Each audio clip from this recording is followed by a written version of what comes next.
ow, ow, ow, than anything else. And got back, make a cup of tea. Cup of cha. Where do I look? Anyway, oh, there's my phone. Just thought, so much going on now at the moment with ATOS and people like that, and it seems to me like it's all over the place. And I've been thinking today while I was out that there's just way too much happening that's just not getting noticed. Too many people are not knowing what's going on. There's an awful lot of people that are actually becoming aware, but not near the amount it should be. Yesterday, Prime Minister's question time, Mr. Skinner, when he was talking about, when he was talking to Cameron, and Cameron made that joke about the miners. Oh man, I could have just throttled him. Cameron, not Skinner, because that was a nasty joke. I was around when the miners were battling like hell to get that sorted out, and yeah, that was not called for. And the fact that Ed Miliband didn't even stand up and start going crazy with Cameron shows to me that how out of touch now these political people are. And I just want to just say this because I can't type it as quick as I can say it, and I forget what I'm talking about halfway through. Brain problems. Is these politicians now have to start to be accounted. They have to accept culpability because they're part of the problem. They're not a part of the solution. Some MPs are trying, but not all of them do. For that early day motion to be signed by only 17 people is absolutely disgraceful. I got in touch with my own MP and told him about it. He hasn't responded to that yet, but I've badgered him over the last 2 days, and he has said that he will probably help me when I hand out leaflets in Stockton-on-Tees about ATOS and about the things that are going on, and to try and make people more aware about what's happening. So, we have to start badgering the MPs. That's what they're paid for. They're not paid for anything else. That's what they're paid for, to help the people. And they're not going to help the people because they don't understand why they're doing it in the first place. They've forgotten. And that's out of compassion. If they're not willing to use compassion and to feel compassion as a reason to support the constituents, why are they in office? That angers me because, I was talking to a lady yesterday. An MP will not vote on her own conscience, but will vote because the party says that she has to. Look, politics is gone. The mass people throughout the whole world cannot abide and detest politicians. The politicians are well and comfy.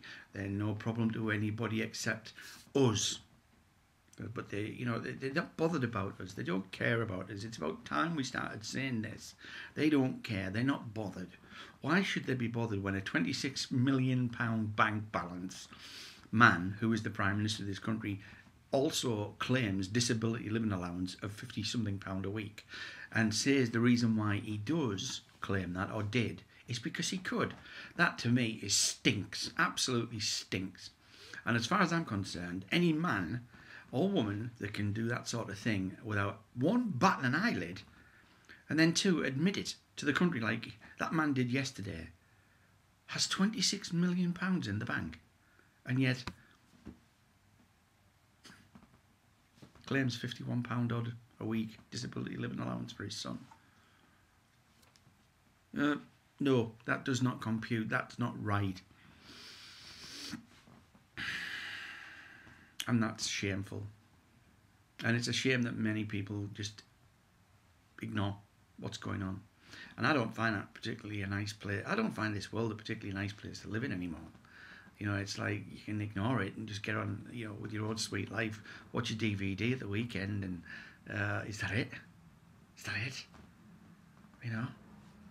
Watch all the disabled athletes or athletes with disabilities live in this little bubble where nothing really else is going on, and nobody says anything. So much not going on, so much not happening, and everybody It seems like everybody is just waiting for somebody to do something, to say something. Well, I don't think it is down to anybody. I think it's down to you, it's down to me, it's down to all the politicians realising that maybe we are now starting to wake up and we're on the case. But one thing for certain, we have to get onto the backs of the MPs, regardless of whether they're Camerons or whether they're Miliband's or whether the Green Party or the Independent Party or the Monster Raven Looting Party. Doesn't matter. We've got to get onto them, and we've got to start saying, get it sorted. We can't have this going on any longer. It's not right. It's not humane, and above everything else, you're just taking the pee. You know, I couldn't work in a job getting lots of money and do that sort of thing. I just couldn't do it. It takes a special sort of like arrogant piece of shit to do that sort of job and remain. No, not remain. It takes a special sort of person not to be affected by that, because to get into this little bubble, get into this little bubble, and it's like the world doesn't exist anymore. Constituents don't really exist anymore. They're just a pain in my ass. They don't really. I don't want to know them. I don't want to do my surgeries. I just want to, you know, turn up for a photo call and get a sausage roll at the next meeting. You know, because that's what we think politicians do. Well, they do. I know, because I've experienced it firsthand with politicians directly who I've been involved with. You know, they'll do anything for a photograph and a sausage roll. And that's what we've got to start calling. We've got to call them out. We've got to start saying, what are you doing? I've asked my MP, what are you doing? What are you doing to help people who are going through this ATOS and Department of Work and Pensions thing? What are you doing? Well, I'm asking, what are you doing? What is your MP doing? Have you asked? Have you put it on Facebook somewhere? Have you asked your MP? Don't put it on your Facebook anymore. Well, yeah, put it on your Facebook, but ask your MP directly. Send them an email. Ask them directly. Otherwise, you're preaching to the converted. That's what's happening. We're all going around this big circle, right back to the beginning all the time, and we're not calling them out. We're not saying, get a grip. We know what you're doing. What are you doing? Let me know. Freedom of information. That's my next question, actually. Because my MP turned around and said he is helping a lot of constituents.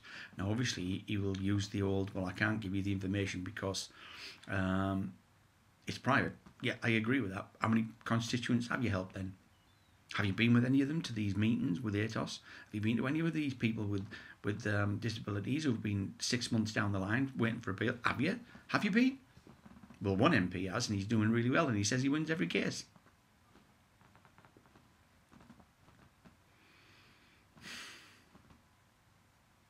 What other way is there? What other way? I don't see another way.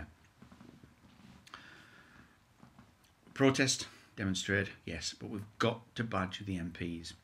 They have had it easy for far too long. And that's not me being political, it's me being a humanist.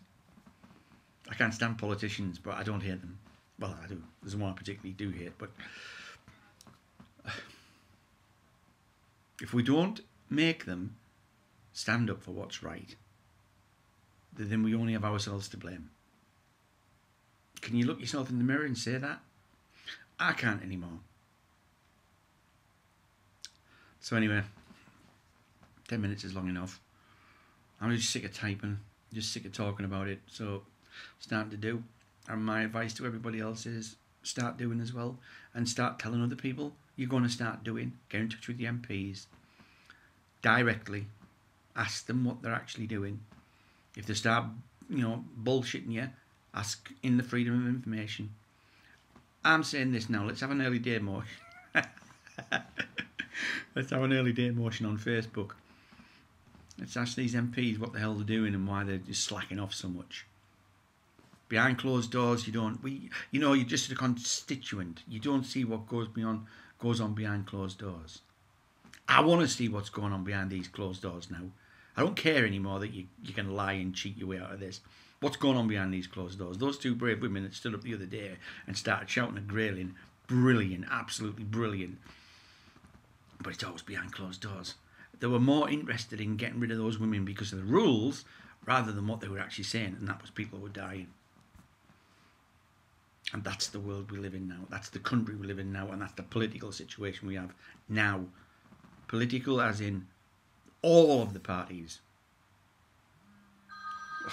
Gotta go. My phone's ringing. Bye.